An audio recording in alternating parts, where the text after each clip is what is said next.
Man patinka, kai sprendimai būna nekasdieniai.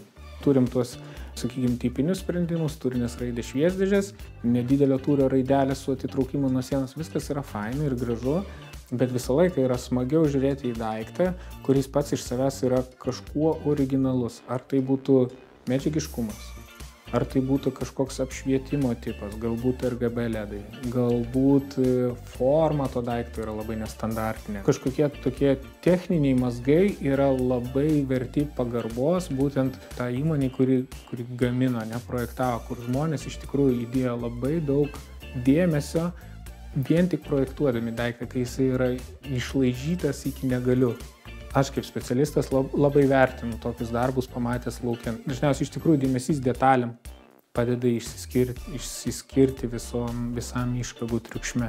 Jeigu tavo gaminys yra padarytas tikrai tobulai, tai jisai ir komunikuoja apie prekės ženklą, kad tu esi rimtas, kad tavo paslaugos yra rimtos. Jeigu tu nesusitvarkęs iškabas, tikriausiai ir tavo paslaugos bus labai abejotinos vertės. Dėmesys, detalės ir kūrybiškumas, jie viename yra labai persipinę dalykai, ne? Jeigu yra išlaikomas idealus balansas šitoje vietoje, tai tada ir tas pats iškabos laikiklis gali būti kažkoks kalviškas darbas padarytas, bet jisai atrodys visai kitaip nei dauguma kitų tokio tipo iškabų. Norintiems išsiskirti, aš tikrai patarčiau, formuojant užsakymą, pažymėti, kad mes norim būti išskirtiniai. Automatiškai jūs atrakinsite vartus kūrybai ir jūsų pasirinkti gamybininkai būtinai šią galimybę pasinaudos.